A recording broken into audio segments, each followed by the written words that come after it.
Buenas tardes, bienvenidos. Qué maravilla ver un público tan nutrido otra vez aquí en el jardín del Maestro Rayo para celebrar lo que nosotros llamamos el primer día de los muertos, que es el día de todos los santos. El primero y el 2 son los días de los difuntos que se celebran en México. El año pasado no lo hicimos presencial y estoy realmente emocionada de ver la gente que ha venido, mis amigos, los amigos del museo, nuestra junta.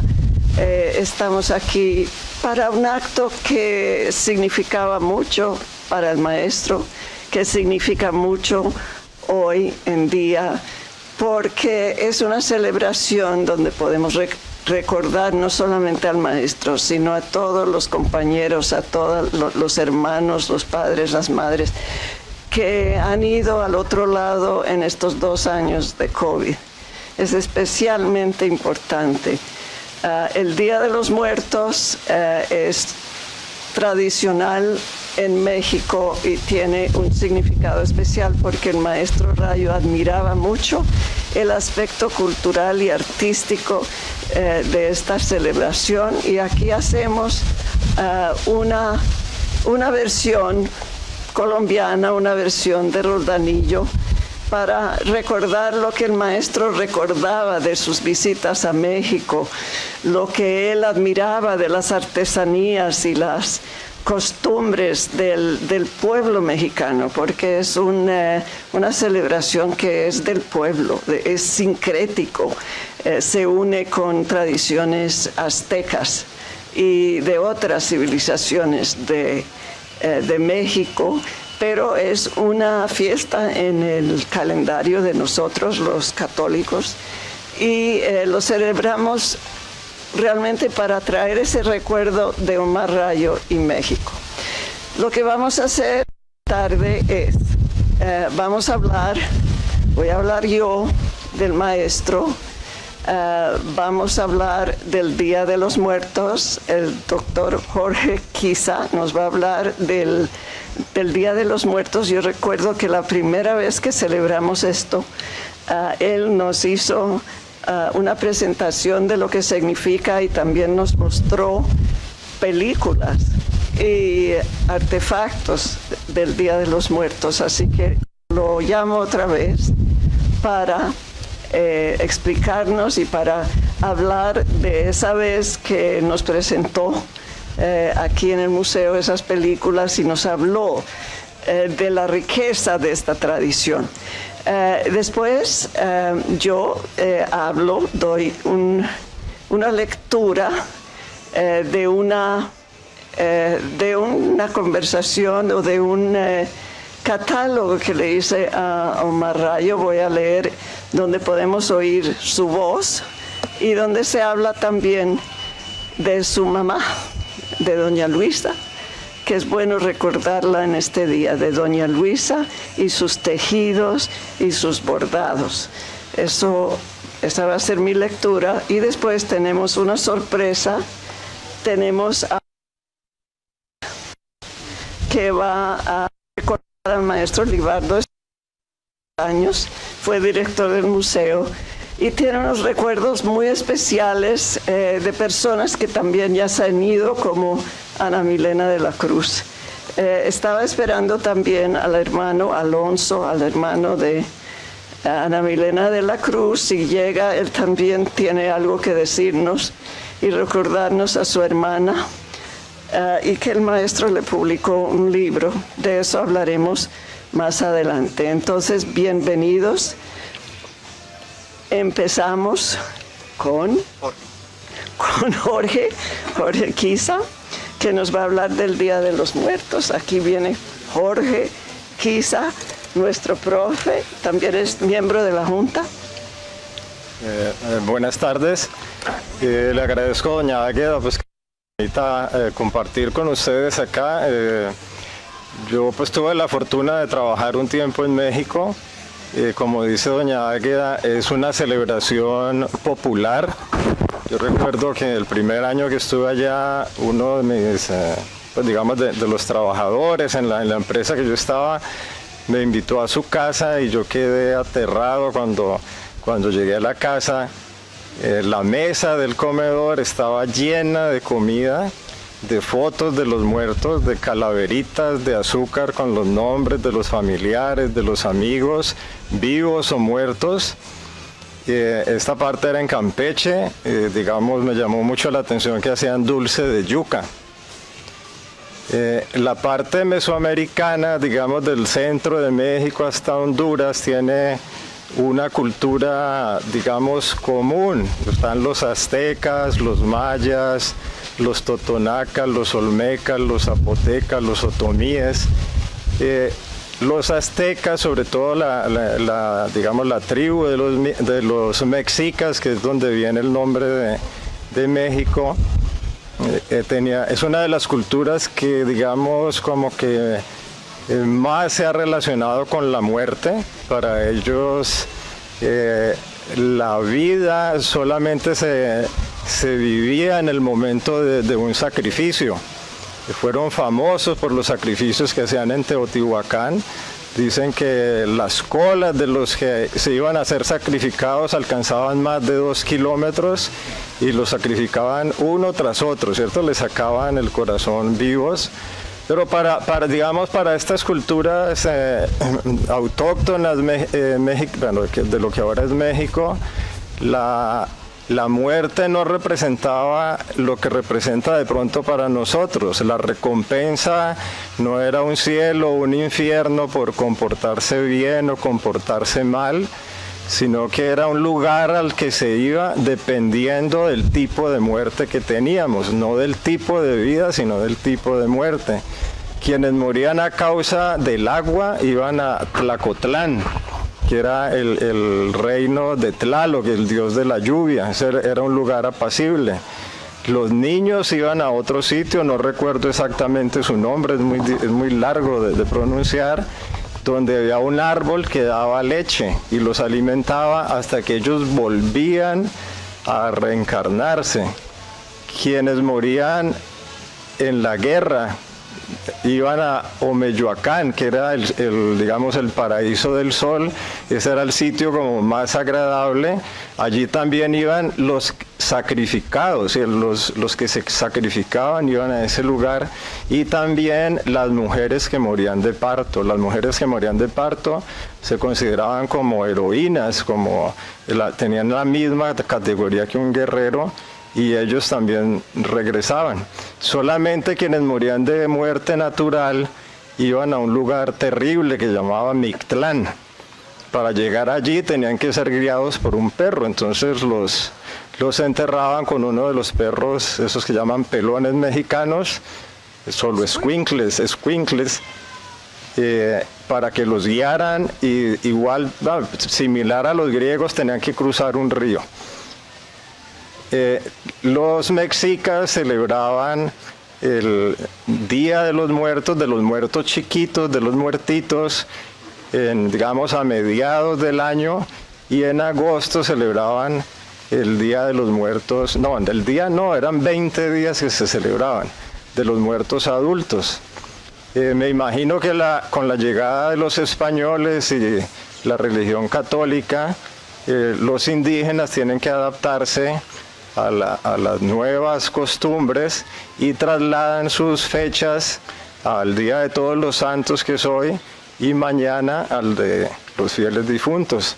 Entonces, hoy en México se celebra los muertos pequeños, los niños, los adolescentes, y mañana es el de los adultos.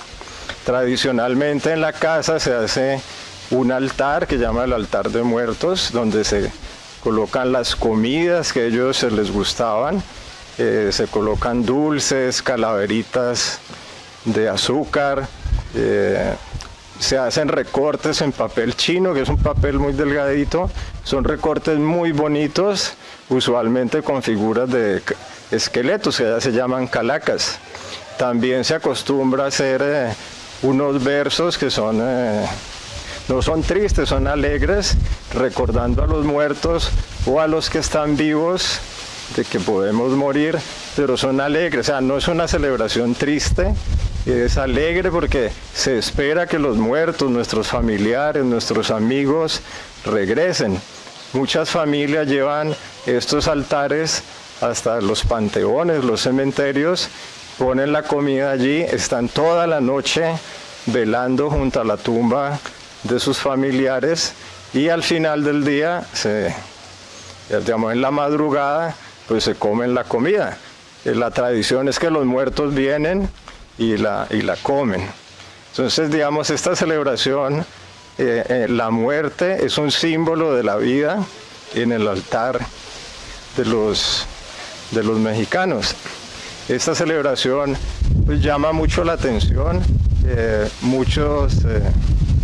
Digamos, personas extranjeras se han visto pues impresionadas con ella.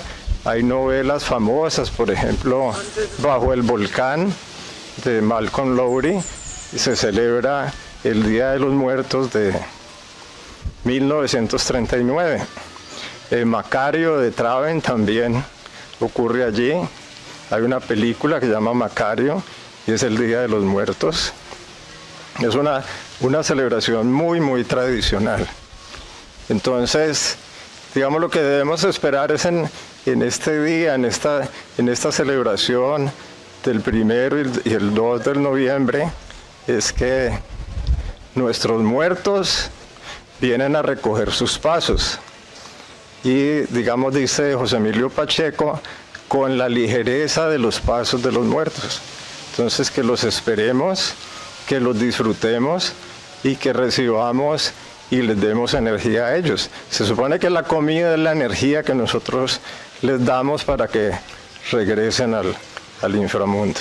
Pero eso es lo que yo recuerdo así de México, lo que quería compartir con ustedes de este día.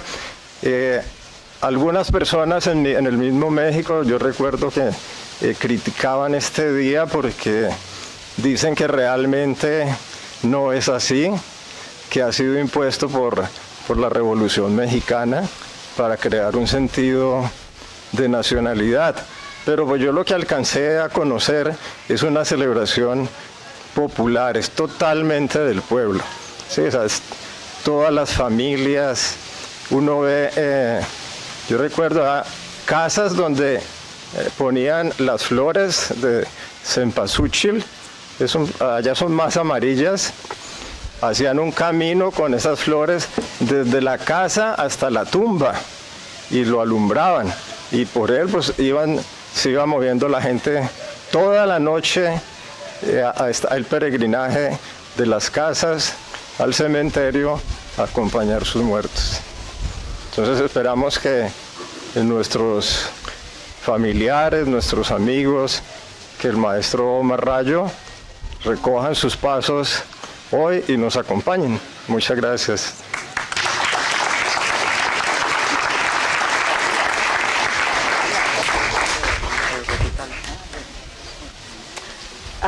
Para Omar Rayo fue así también. Él estuvo en México antes que Jorge. Estuvo en México en el año 59-60. Estuvo 2 años. Vio estas celebraciones y todo el arte popular mexicano le impactó. No solamente el arte popular, sino las ruinas que llamamos, pero que no son nada ruinas, son unas maravillas. Las cerámicas, estas calacas de las que habló Jorge, son muy bellas, las visten.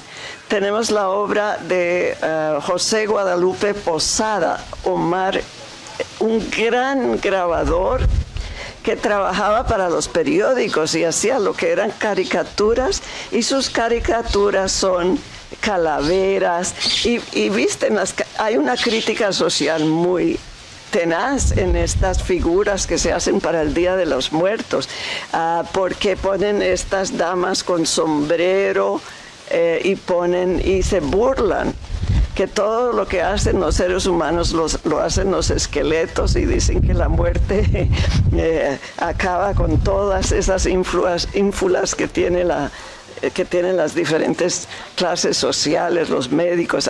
Son preciosas esas figuras en papier maché, y los tenemos en estas películas nuevas. Coco es la historia que nos acaba de contar Jorge. Si la han visto, es una película para niños muy bellamente dibujada. Y entonces,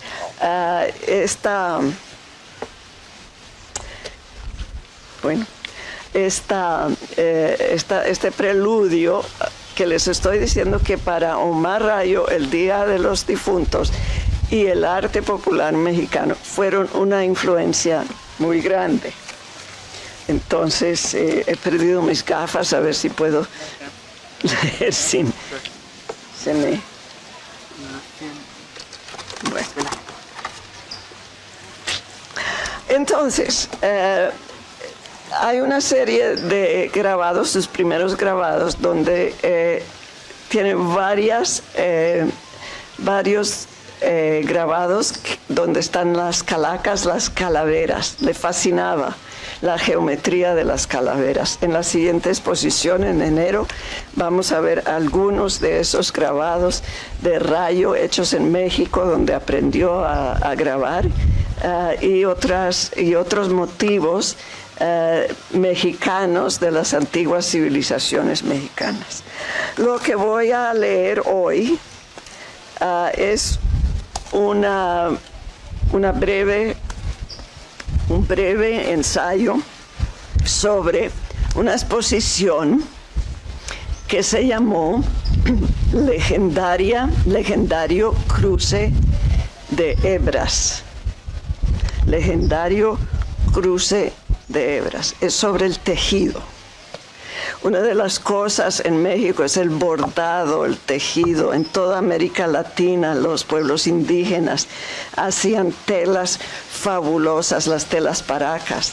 Entonces, el legendario Cruce de Hebras trata de su propia obra, donde el tejido es un tema, pero también de lo que hacía su madre, lo que hacía doña Luisa Reyes de Rayo. Que eran no solamente tejidos, hacía carpetas, mantas, de colchas de retazos con motivos geométricos, y era un intercambio entre madre e hijo, porque él le llevaba libros sobre las colchas y ella hacía estas maravillas que se parecen en algo a la obra de su hijo. Una vez tuvimos una exposición de esas colchas de retazos.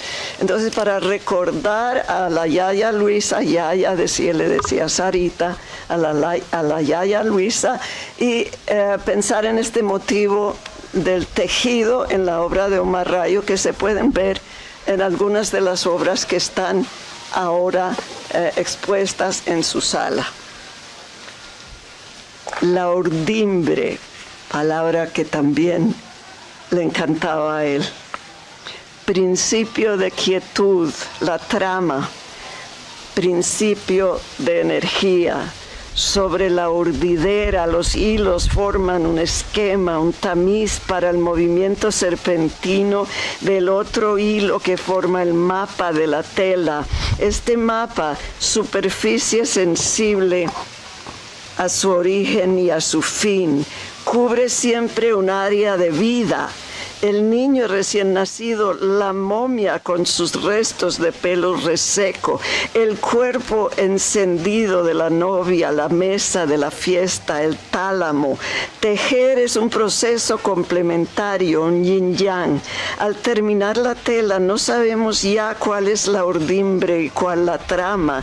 Hacen un universo continuo, un viaje de ida y regreso, hecho textura ondulante. El tejido casi siempre está en manos de mujer. Ha sido un oficio sagrado el de la tejedora.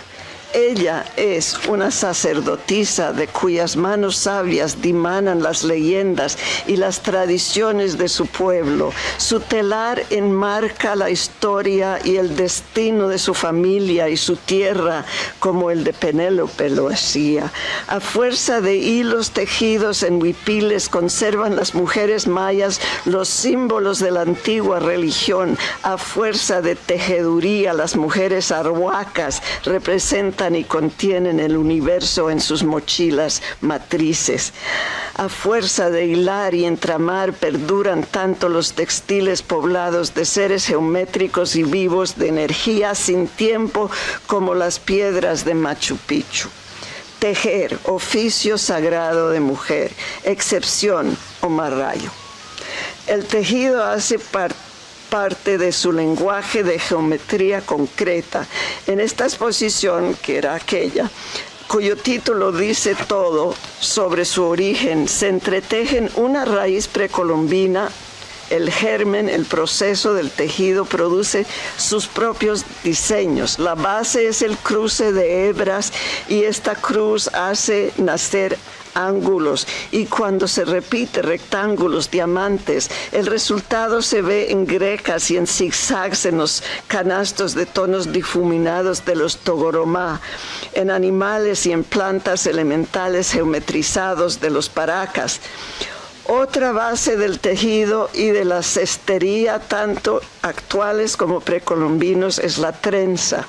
En su trinidad se producen efectos tridimensionales, juegos de luz y sombra y también triángulos. La trenza es serpiente y cordillera. Es la escalera que lleva al alma indígena por su pelo negro. En los tejidos reales el proceso produce la geometría. La imagen simbólica surge de la misma encrucijada de hebras que se convierten en metáfora infinitamente transformable de la naturaleza. En la obra de Omar el tejido es imaginario, es un tejer que él ve con su ojo interior, que él crea adentro como si fuera el primero. Su mirada magnifica, entra al encuentro de las cintas, descubre el erotismo entrelazado y lo acompaña en su fuga y retorno. Las pinturas son fragmentos del interior de las telas imaginadas que pueden extenderse en universos. Creo que nadie más ha pintado así la vida íntima y cósmica de los textiles. Es un aporte a la geometría del siglo XX. Esta geometría no es abstracta como la europea, es vital como la precolombina, es sensual y legendaria a la vez. Es el sueño primordial de la piel humana, primer superficie del embrión haciéndose ser. El título de la exposición nos revela otro origen, la urdimbre, textura de mujer, voz enamorada que espera el traspaso de la lanzadera. Es verdad que los tejidos de Omar se originan en el doblez de la cinta, que aparece lisa en sus primeras obras. Sí, como él dice, es un proceso lógico de la geometría. Sí, la persecución de una idea hasta sus últimas consecuencias posibles, sí, pero creo que también tiene sus raíces en una infancia donde el artista observaba a su madre cosiendo, tejiendo, bordando. Como todas las mujeres sabias, doña Luisa gozaba haciendo estos oficios sacros, acariciaba y doblaba con cariño sus mantas y colchas elaboradas en sus momentos libres entre la crianza de 10 hijos.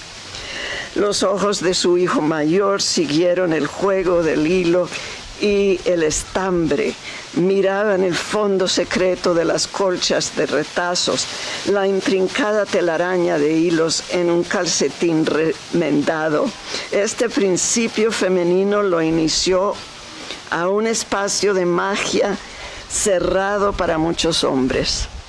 Le reveló el principio creativo complementario que vibra en sus obras. El blanco y el negro, la luz y la sombra, la trama y la urdimbre se unen para dar a luz las formas imaginarias sobre la tela imaginaria sobre tela real, cuyo poro le da ambos cuerpo y transparencia a la sombra. En el tejido de estas pinturas, el creador imaginante se une a la tejedora madre, la contiene en su mente, ella sale tejiendo desde la muerte por sus dedos. Se transforma en nuevos seres. Omar, el tejedor, contiene su origen materno, urdimbre germinal, como ella lo contuvo en la cesta de su cuerpo.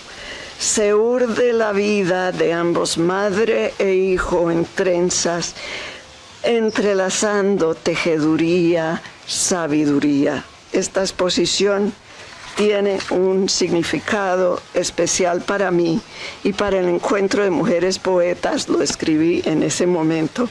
Textileras de textos en voz de colores, matices, matrices infinitas.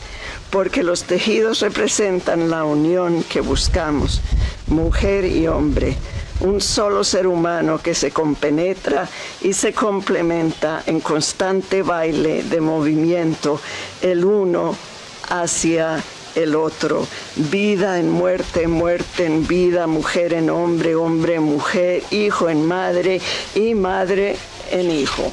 Y hasta ahí el texto que escribí para una exposición hace tiempo, para llamar a doña Luisa que venga también a compartir con nosotros este pequeño homenaje, esta tradición ya del Museo Rayo, donde llamamos a Omar a recordar su vida y recordar nosotros lo que nos ha dado aquí en este museo, lo que nos ha dejado para que lo continuemos tejiendo para siempre.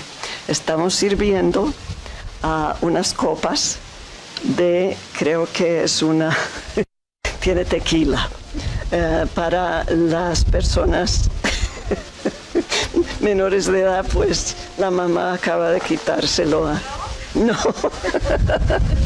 Bueno, es para que brindemos y la que necesita una copa soy yo para poder ofrecerle al difunto, a nuestro Omar. No, pero ellos tienen una especial para mí que es tequila puro.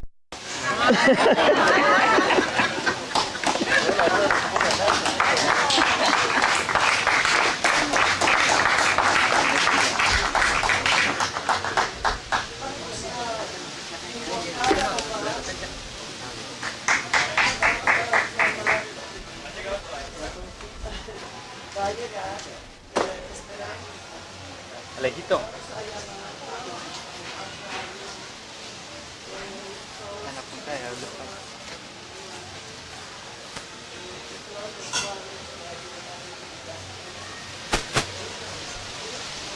Omar. Omar. Omar. Omar.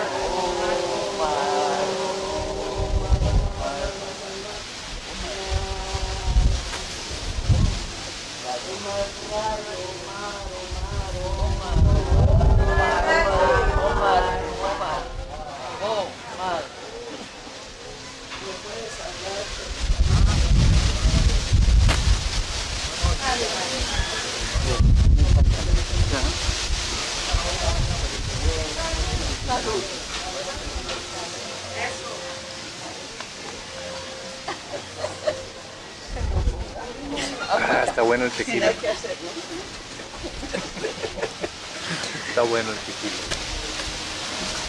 Bueno, mientras nos tomamos nuestra copa, nuestro brindis, invito a Libardo Díaz. Quiero saber si ha llegado Alfonso, perdón. Alfonso de la Cruz, ¿no? No puede venir. Ah, qué pesar. Bueno, entonces te toca a ti hablar de nuestro maestro.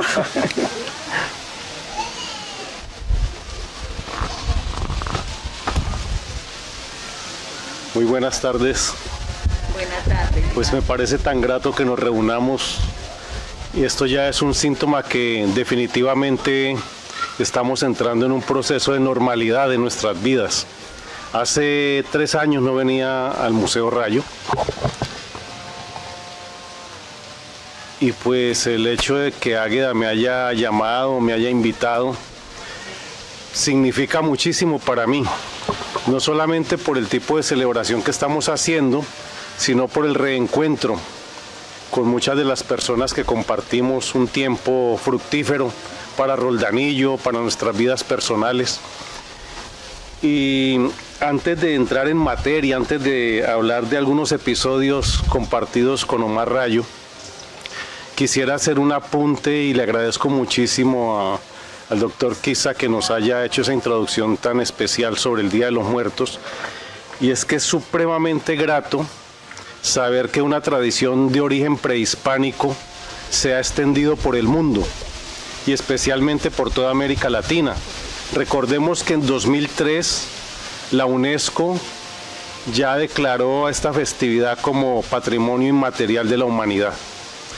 Y me parece bien importante aún porque hace un contrapeso muy fuerte a otra festividad que no es nuestra, que es europea y del mundo sajón, que es el Halloween, que ha tomado mucha fuerza en todo el mundo. Correcto, es un trasvasamiento de las celebraciones y de los cultivos de los pueblos del mundo, lo cual hace que realmente seamos cada vez más ciudadanos sincréticos, globales, planetarios.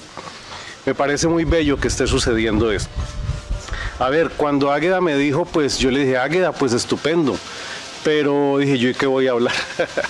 La verdad es que yo no preparé absolutamente nada, solamente estando aquí ahora es que empecé a recordar. De algún modo la idea es como contar de manera aleatoria de los episodios y de los encuentros con Omar Rayo. Recordé el momento en que yo me encontré con Águeda y con Omar Rayo, fue mucho antes de la apertura del museo. El museo se abre en 1980, se abre al público, pero creo que un año antes habían estado en el proceso preparatorio de esta apertura, de toda la planeación del museo, y yo había regresado de la universidad, me había retirado de la Universidad de Antioquia, porque pues los semestres duraban 11 meses. 3 semestres consecutivos de 3 años, eso era inaguantable ya. Estudiaba sociología, entonces dije, no, yo me retorno a mi tierra. Venía con la firme intención de trabajar en asuntos culturales, concretamente en el campo de la literatura. Vine a revisar y a pulir mis poemas hechos durante 3-4 años en Medellín. Y ya sabiendo que Águeda estaba aquí con un grupo de roldanillenses, no sé si habrá alguno por aquí, recuerdo a Diego Urdinola, sí, pero Erasmo no hizo parte de este grupo. Erasmo es un pionero de ese trabajo cultural a través de la literatura en Roldanillo. Y entonces fuimos donde Águeda a buscar a nuestra escritora para ver si era posible que ella nos dirigiera a unos grupos de estudios sobre literatura latinoamericana. Eso era soñando, como siempre, la desmesura, el sueño de la desmesurado. Y bueno, en algo quedamos, y claro, ella no podía estar todo el tiempo acá, pues tenía unos compromisos en su universidad en Estados Unidos. Y quedamos en que nos dejaba unas lecturas y cuando viniera, no sé si un año después, en fin, pues haríamos un trabajo que nunca se llevó a cabo. Pero entonces eso significó un encuentro con Omar Rayo, un reencuentro con un hijo de Roldanillo, y ese fue el inicio del contacto con él. Yo me vinculé inmediatamente a ese proceso de la apertura del museo. Inicialmente fue a través de algo muy bello que sucedió aquí, y es que había un grupo de mujeres que eran una especie de sociedad amigas del Museo Rayo. No sé si habrá alguna de ellas acá. Esa sociedad fue muy importante, fue clave, y en sus manos la sociedad tomó una ruta que tenía que ver con anclar el museo a la comunidad, pero sobre todo trabajar en el campo de lo audiovisual. Esa fue, creo que, una idea de Miguel González en su momento, ¿no? Que fue el primer director, algo se creó allí. Sí. Y claro, yo empecé a trabajar en el campo del cineclub.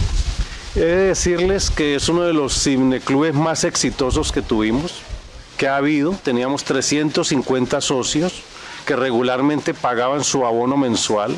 un trabajo descomunal porque era un contacto persona a persona que hacía yo. Inicialmente lo hicimos en el Teatro Ortiz, pero algo pasó allí, yo no recuerdo muy bien por qué tuvimos que salir del Teatro Ortiz, que se emitía o se proyectaban las películas en 35 milímetros, y nos dimos cuenta que Omar Rayo estaba supremamente entusiasmado con esto, porque cuando nos retiramos de allí, al siguiente verano que nos visitó, su estadía de cada año, por lo menos la estadía larga, se apareció con 2 proyectores de cine de 16 milímetros. Esa era la manera de decir que efectivamente había que apoyar ese proceso. Y claro, allí nos lanzamos a buscar el mercado de la oferta en el mercado de los 16 milímetros en Colombia. Yo no recuerdo cuánto tiempo el Cineclub estuvo funcionando.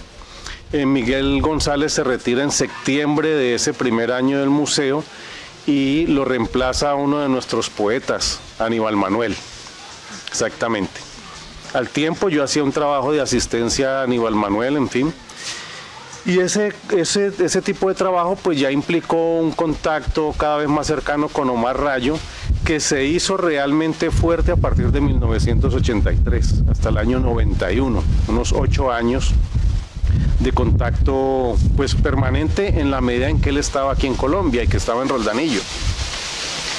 ¿Por qué desde el 83? Porque Aníbal Manuel se retira exactamente en ese año y a mí me ofrecen pues la dirección del museo, que la asumí encantado. Fue un reconocimiento fuerte para mí y que significó un cambio en el destino de mi vida totalmente. Decidió completamente mi existencia, tanto que hoy día yo ejerzo como director de un museo. No en el campo de las artes plásticas contemporáneas, sino en el campo del arte prehispánico, museo arqueológico, en Palmira. Pues la verdad es que allí se inició un periplo de vida. Yo digo que si contamos y contabilizamos el tiempo que Omar Rayo permanecía acá, perfectamente podía dar entre 5 y 6 meses del año, no consecutivos, ¿no? Siendo el periodo más largo el que se daba entre junio, agosto, más o menos, entre julio y septiembre, algo así.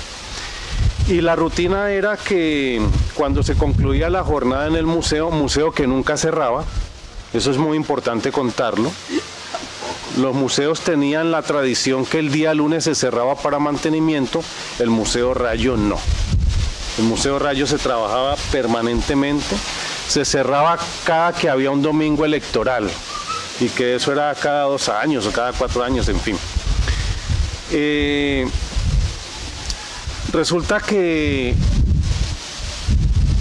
al concluir la jornada laboral a las 6 de la tarde, yo tomaba toda la carpeta informativa, llegaba a la casa del maestro Rayo, a veces me tocaba esperarlo un rato, porque él empezaba su jornada en su taller muy temprano en la mañana, y muchas veces pasaba derecho hasta las 6:30, 7 de la noche. Ya a las 7 de la noche realmente no pintaba, pero pues se quedaba un rato. Y empezaba el informe, hacíamos el informe, así revisábamos la agenda, algo muy importante que cuando yo digo maestro Rayo no solamente estoy diciendo por respeto y su sitial en las artes plásticas del mundo y de América Latina y de Colombia, no estoy hablando únicamente de eso, estoy hablando de lo que significó para mí como persona. Y Omar Rayo a mí me enseñó algo clave, el orden en la revisión de la agenda diaria, el orden de las prioridades y la puntualidad en el manejo absoluto de todo. Es así. No parecía colombiano. Decía, Libardo, es que del dicho al hecho hay un colombiano acostado. Esa era la frase para decir, no maestro, esto no se pudo hacer porque esta persona no llegó. Y decía, es que del dicho al hecho hay un colombiano acostado. Entonces, claro, hacíamos esa revisión y lo que no se había podido evacuar lo poníamos pues como la prioridad del día siguiente y así sucesivamente. Pero cuando eso concluía, el vaso de whisky. Servíamos el vaso. Sí, pero cuando tú estabas. Si Águeda venía en ese periodo, ese era fijo que había juego de damas chinas. La estrella china. donde Rayo era imbatible. No. Eso era muy difícil ganarle. Águeda le ganaba a veces, yo casi nunca he ganado. Nunca. Y decíamos las bolitas. Decíamos las damas chinas. Las bolitas. Entonces ahí empezaba ya un contacto mucho más personal.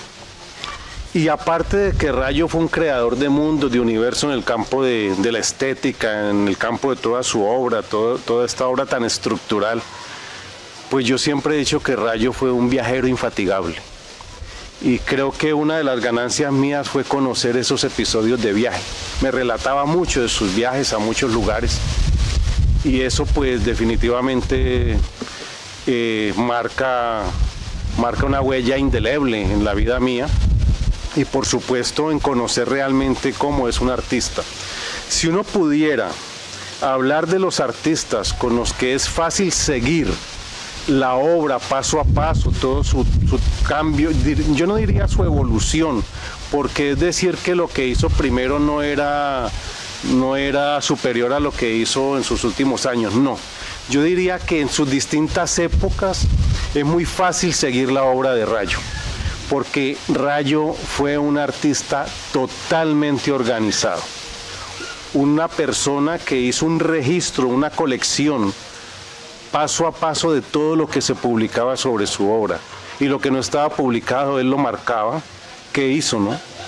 Entonces su obra no solamente es orgánica en sí misma, porque creció realmente a partir de ella misma, sino también en lo que dijéramos que es externo a la obra, lo que tiene que ver con la circulación de ella.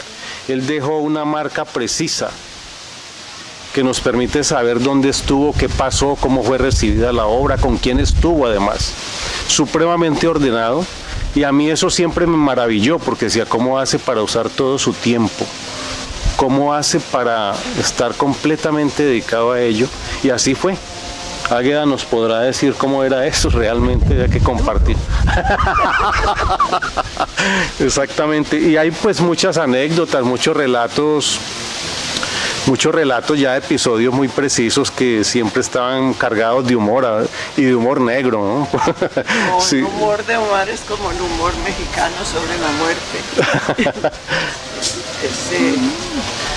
Y era verbal también. Muy verbal, sí, una rapidez mental, era inmediata, la tenía de una para cualquier cosa, ¿no? Así era, siempre. Hablábamos de política, pues yo no era, pues tenía mi formación de mis bases y mis posiciones ideológicas que eran de izquierda. Y todos los jóvenes. Sí, pero también las posiciones de él eran muy críticas y lógicamente coincidían con lo que uno pensaba del ejercicio del poder en Colombia, que sigue siendo peor, ¿no? Sí, y realmente se hablaba mucho de eso, se hablaba mucho de las administraciones locales en relación con el museo, hablábamos mucho de ese tipo de cosas. Y sobre todo de no poder entender lo que significaba la cultura para el desarrollo de los pueblos.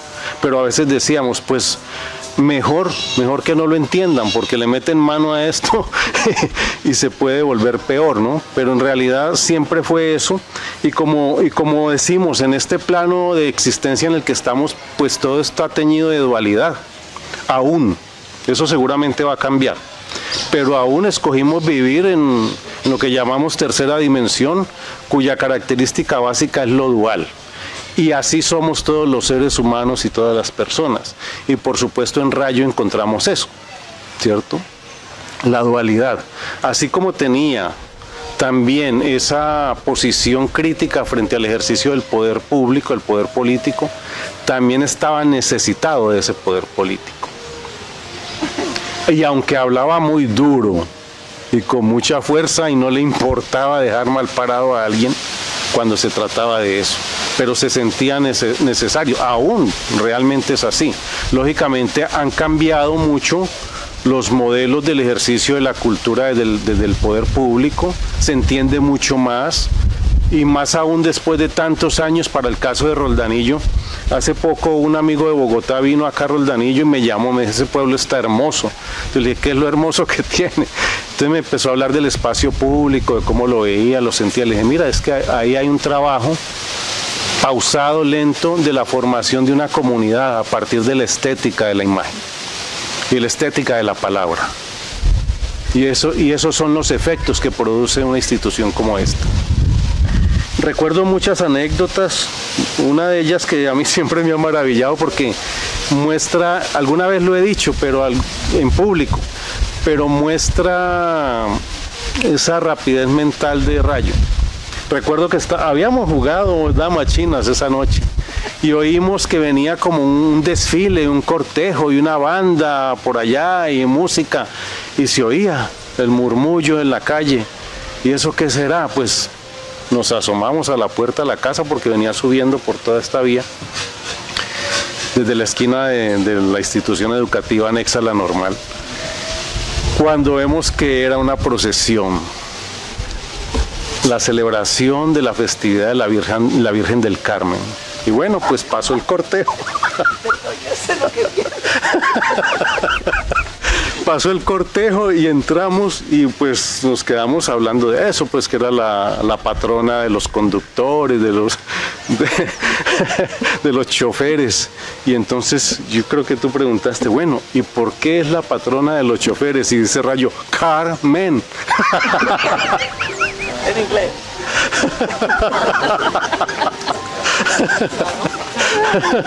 Sí, claro, sí, ese tipo de cosas. Y recuerdo algo también que tiene que ver con su obra ya de los últimos años, pues cuando se va a Oriente a mostrar su obra. Y entonces, claro, él trae fotos que yo veo y pues yo veo a los asiáticos mirando muy de cerca, unos lejos, otros cerca. Sí, en Japón, exactamente. y de pronto yo veo una foto y ahí pues está una foto de perfil, está el muro con la obra allí y al fondo, el muro termina al fondo y el canto de la pared hay una persona asomada allá, al fondo. Entonces, claro, yo le pregunto, maestro, ¿esta persona qué hace aquí? Está viendo si mi obra es de relieve o no es de relieve, ¿no? Eso ya realmente, ahí no hay crítica que valga, ahí no hay comentario que valga. Es la mejor manera de saber el impacto visual que tenía esta obra de Rayo. Y además ya en esta época había empezado a trabajar todos estos abollonamientos, todo este acoginamiento en su trabajo. Y así era el tipo de contacto que tenía con Rayo. Por supuesto que de cuando en cuando me hacía mis regaños. Una amiga un día me preguntó, y hablando de la dualidad, un día me preguntó que cómo había sido mi experiencia con Rayo, porque me dice, yo creo que el señor era muy bravo.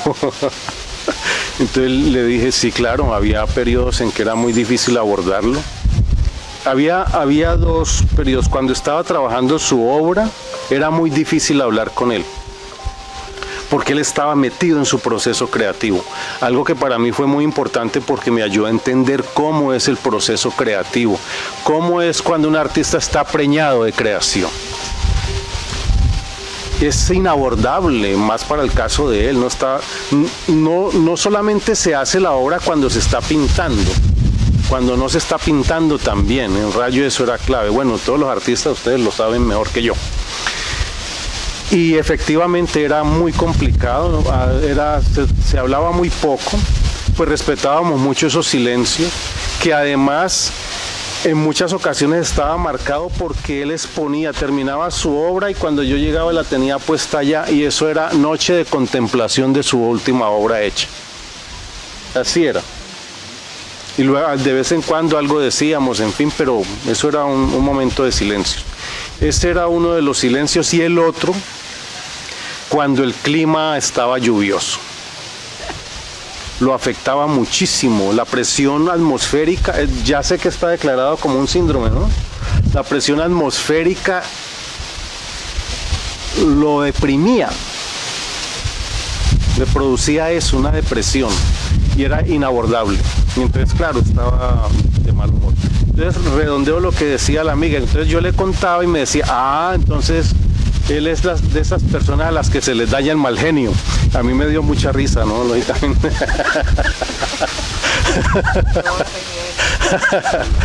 Y tengo, ya para concluir, recuerdos de los últimos años. Dijera que yo dije que hasta el 91 había tenido un contacto muy permanente con él. Hay un episodio de mi vida que lo recordé ayer porque yo estaba viajando lejos, en el otro extremo del país, venía por vía aérea, entonces vi una azafata y lo recordé, no sé si contarlo. Bueno, sí, ahora lo cuento. Resulta que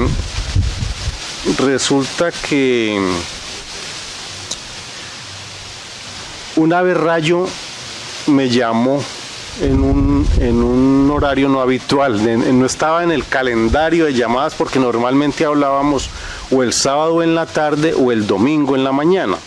Cuando no estaba aquí, cada semana él me llamaba de Nueva York o donde estuviera para que le contara pues cómo iba el museo y los asuntos que teníamos pendientes y si habían resuelto o no. Me llamó como un miércoles a la 1 de la tarde. Lo recuerdo muy bien. Hola maestro, qué gusto, ¿a qué debo esa llamada? Libardo, ¿qué estás haciendo con mi museo? Le dije, maestro, ¿de qué se trata? Pues acá queda recibido una carta de una poeta de Manizales, esa mujer se va a matar por vos, ¿qué estás haciendo? Yo, ¿cómo así, maestro? ¿De qué me hablo? Bueno, había habido un episodio aquí en el encuentro de mujeres poetas. Yo recuerdo que en el tercer encuentro de mujeres poetas en el año 88, creo ya. Pues nosotros tan agradecidos y como yo he sido afectuoso y abrazador, pues a las escritoras cuando llegaban, pues yo las recibía de abrazo, muchas gracias por visitarnos, por tenernos aquí, en fin. Y bueno, pasaban los 3, 4 días en la lectura y ya la despedida con mayor razón el abrazo. Pues después de haber compartido este tiempo tan maravilloso, y como al día siguiente yo recibo una llamada aquí en el teléfono del museo y era la escritora. Ay, estoy muy agradecido, esto es maravilloso, yo estoy todavía volando, en fin, bueno. Y por la noche me llama a la casa de mi prima donde yo vivía, de Ana Milena. Pues seguramente Ana Milena le había dado el número telefónico. Mira, es que yo no he podido olvidar ese abrazo tan cálido y no sé qué más. Bueno, no, muchas gracias, pues sí, estamos, pues el afecto nuestro, así es en Roldanillo. Y al día siguiente a las 5 de la mañana, y a las 11 de la mañana en el museo, y yo bien ocupado. Y otra vez por la noche. Entonces yo le dije a mi prima, Ana Milena, siento mucho, el teléfono yo lo voy a desconectar. A las 9 de la noche que yo llegué a acostarme, yo te lo desconecto. Pues si estás esperando una llamada, entonces hazme el favor y lo desconectas tú luego. Bueno, eso fue así. Como creo que al mes siguiente, o al año, no recuerdo muy bien, teníamos una exposición de jóvenes artistas dominicanos. 10 artistas dominicanos. Tan bello es, esa exposición fue bellísima. 10 jóvenes artistas dominicanos. Tenía 10 años. Imagínense, Omar Rayo se los trajo y mostró toda la obra de ellos. Eso era muy bello, fue ese periodo. Y sí, y la poeta apareció aquí a la apertura. Pues yo no estaba persuadido realmente de tener ningún escarceo con la poeta y esto pues, y además se fue a quedar a la casa de mi prima, o sea, donde yo vivía.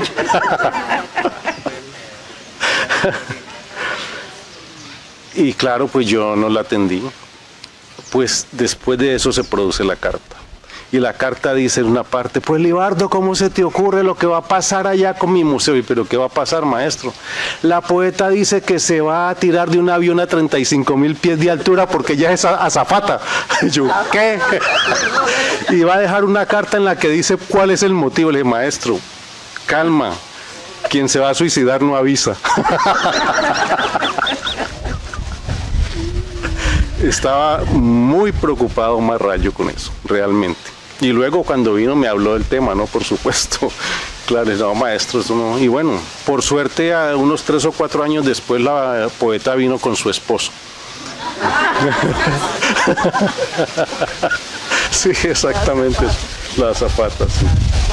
Bueno, no sé si hay alguna pregunta, de momento pues es lo que les quiero contar. Rayo nos cambió la vida a muchas personas en lo individual, en el caso mío pues en el campo de la administración de lo cultural y el campo de los museos, y a los jóvenes de Roldanillo. Son muchos los artistas que tiene Roldanillo, muchísimos. A mí me maravilla, por ejemplo, encontrarme obras de Villada grabados a la mexotinta o al mexotinto, como dice el maestro Correal. Sí, esa es una técnica muy poco cultivada en el mundo, muy poco. Yo recuerdo que cuando se hizo el primer taller de grabado en metal y se hizo mexotinto, había solamente 3 personas que realizaban esto. Masuo Ikeda en el Japón, que además lo trabajaba en color, Rodolfo Abularash, que fue maestro de Edgar Correal. Y luego Edgar transmitió esto a muchos artistas de acá, y por lo menos uno de ellos cultiva aún el mexotinto, ¿no? Eso es muy importante, sí, muy importante mantenerlo, porque eso es lo que hace la continuidad y hace que estas antiguas técnicas pervivan. Parece precioso, sí. Esa técnica, voy a tratar de describirlo. Yo alguna vez lo hice porque yo me metí a esos talleres para entender cómo se hacía y poder explicarlo mejor en las charlas que se hacían al público que venía a visitar las exposiciones. Pues básicamente, para resumir, yo digo que quien hace mexotinto literalmente deja la piel y la sangre en la placa de grabar. Y que por eso es la razón por la cual yo digo que hay muy pocos grabadores al mexotinto. Porque resulta que esto se trabaja generalmente sobre placas de cobre y se tienen unas cunetas de acero que tienen puntas diminutas. Son muescas pero microscópicas. Entonces esta cuna se va meciendo en muchísimas direcciones, creo que 63 direcciones sobre la placa de metal. Y estas punticas van grabando el metal, van sacando unas punticas y unos filitos, unos microscópicos dientes de piraña. Es eso. Entonces, ¿qué pasa cuando el artista está con su mano? Empieza a romperse la piel y uno ve las placas y están llenas de sangre. Realmente es así, es un trabajo muy fuerte. ¿Eso qué es lo que va a producir? Que cuando la tinta se pone, se produce un negro profundo, un negro intensísimo, que finalmente uno lo ve como si fuera hecho en terciopelo. Es bellísimo el resultado. Y entonces, ¿cómo se saca la luz? Pues se usan los bruñidores, que son estas esferitas de distintos calibres, y con el bruñidor lo que se hace es acostar la punta. Al acostar la punta, pues allí la tinta no se va a alojar, porque eso es lo que va a producir los blancos, las luces, ¿no? Efectivamente así se hace la imagen, acostando las punticas con los bruñidores. No sé si lo entendieron. Bueno, más o menos. Más o menos. Claro, luego esto se entinta, la placa se le pone tinta gráfica, se lleva a la prensa, luego encima el papel, y claro, el tórculo ya con su rodillo hace la presión y la tinta imprime el papel, ¿no? Lógicamente así es.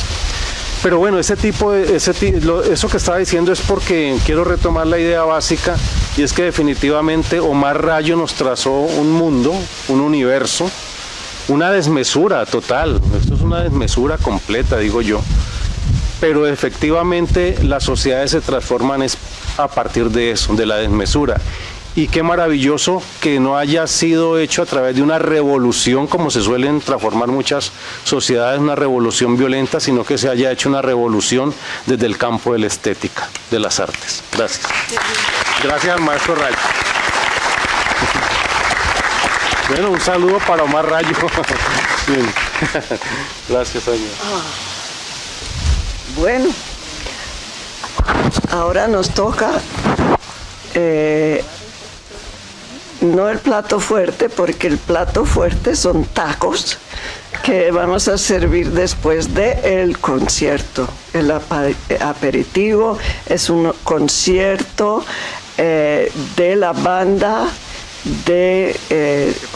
departamental del Valle del Cauca, donde van a deleitarnos con música clásica, que es lo que le gustaba más a Omar Rayo, música clásica de diferentes grupos de cámara, ¿no?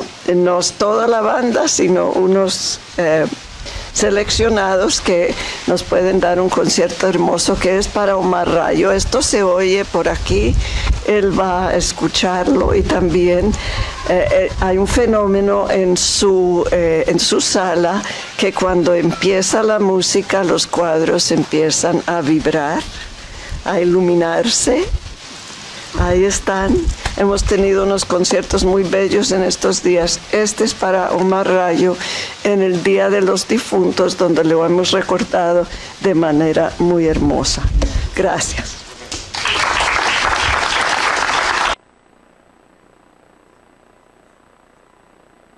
Donde vamos a escuchar un concierto que es para Omar Rayo, a quien le encantaba la música clásica. Y la verdad, toda la música es una ofrenda para él en el Día de los Difuntos que estamos celebrando hoy. Gracias al Ministerio de Cultura, la Gobernación del Valle del Cauca, a la Alcaldía de Roldanillo y a esta maravillosa institución que es la Banda Departamental del Valle del Cauca.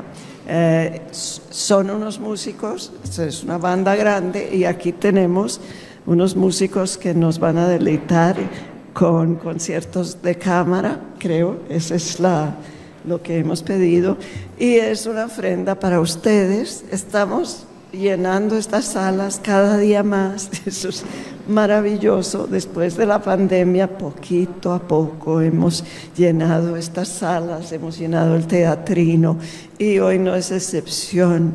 Les presento la banda departamental del Valle del Cauca, que nos van a deleitar y van a deleitar a Omar Rayo a través de las vibraciones de las obras que están alrededor. Gracias.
Creo que los que se fueron merecen un aplauso, aunque no estén aquí, porque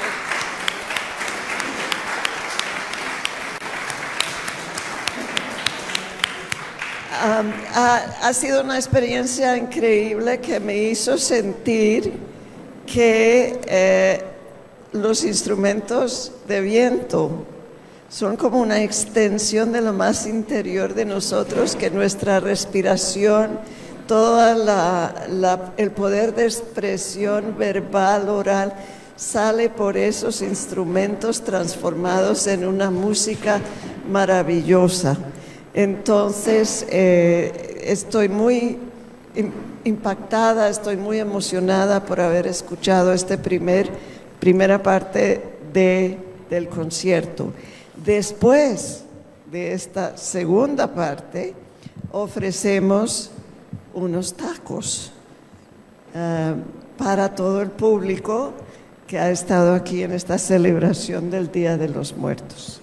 Se pueden reacomodar mientras nuestros músicos se preparan. Ay, mira esas bellezas de instrumentos.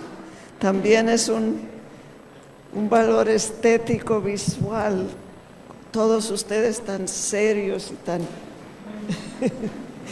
tan concentrados en lo que están haciendo. Para mí es una experiencia bellísima.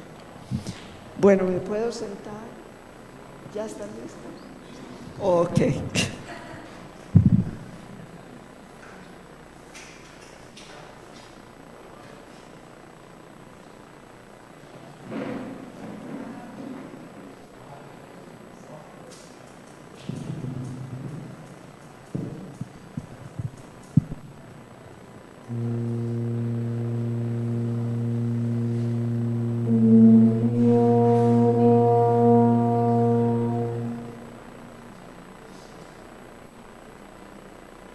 Bueno, buenas tardes. Primero, muchas gracias por esta invitación.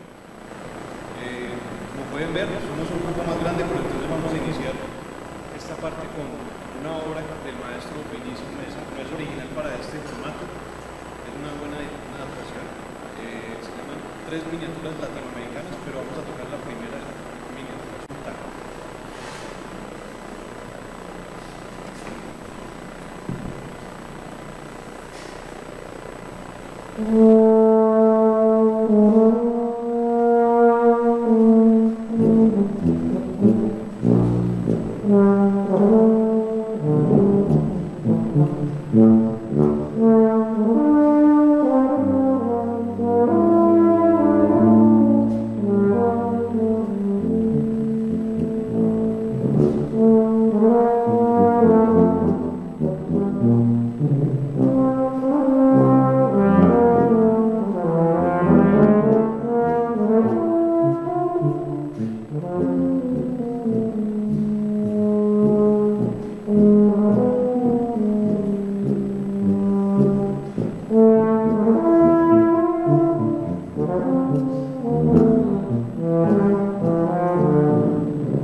Trompetas, porros, como tenían ahorita el expresamos, y esta parte que son los más graves.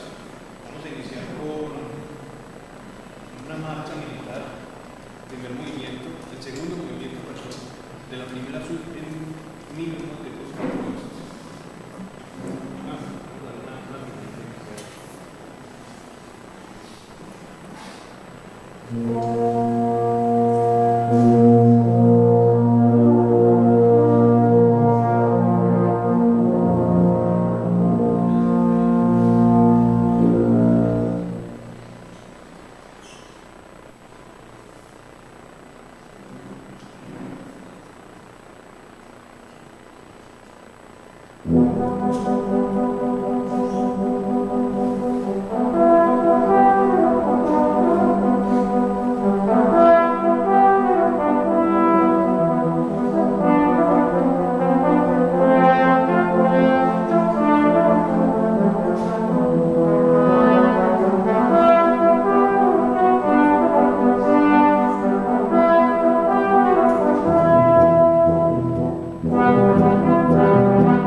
fragmento de una obra llamada Los Planetas, del compositor Gustav Holst, vamos a tocar Júpiter.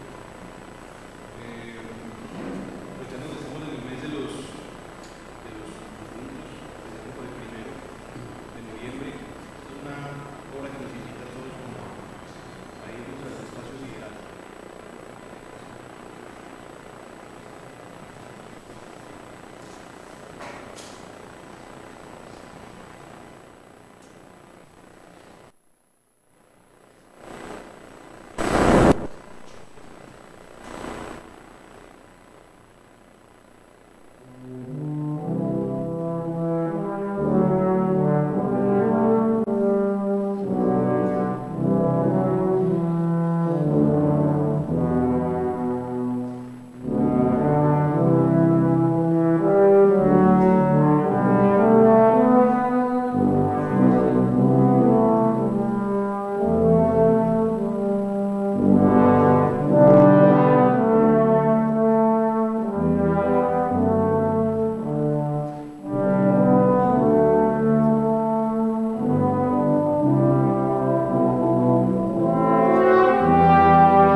La tengo aquí guardada. Se llama Ave Generosa, del compositor Ola Jeheiro, australiano. Esta es una adaptación hecha por mí para este tipo de ensambles. Es una obra que es totalmente coral. Entonces vamos a tratar de invitarlos a todos a que se transporten con esto, porque es una obra con una armonía muy profunda, muy bonita. Ave Generosa.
creo que va a ser el 19. El jueves 19 va a ser el concierto de gala. Nos pueden seguir en YouTube como Banda Departamental del Valle o también por la página de Bellas Artes. Ahí pueden ver los conciertos, ahí están todas las programaciones. Y bueno, ahorita sí. Muchas gracias.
decían algo de algunas obras.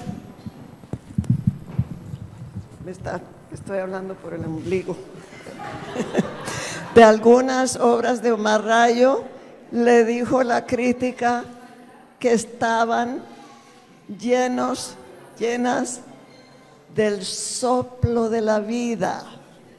Y aquí hemos escuchado este soplo de la vida que nos llevó al universo entero. Estuvimos con los planetas, estuvimos viajando con ustedes, con estos músicos que son súper,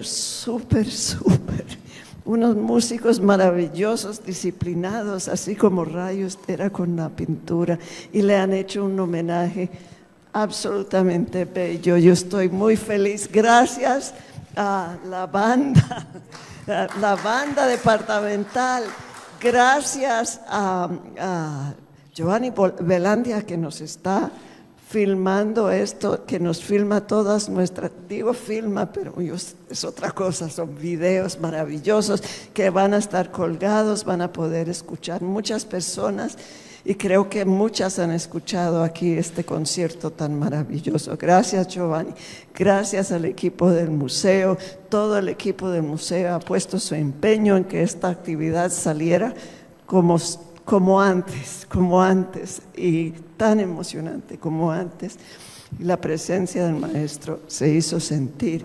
Gracias al equipo del museo, a todos, la Gobernación del Valle, el Ministerio de Cultura, todos los que se han unido aquí para darnos el soplo de la vida de nuevo, un renacer del Museo Rayo después de todo lo que nos ha pasado. Muchas gracias a cada uno de estos hermosos músicos. Gracias.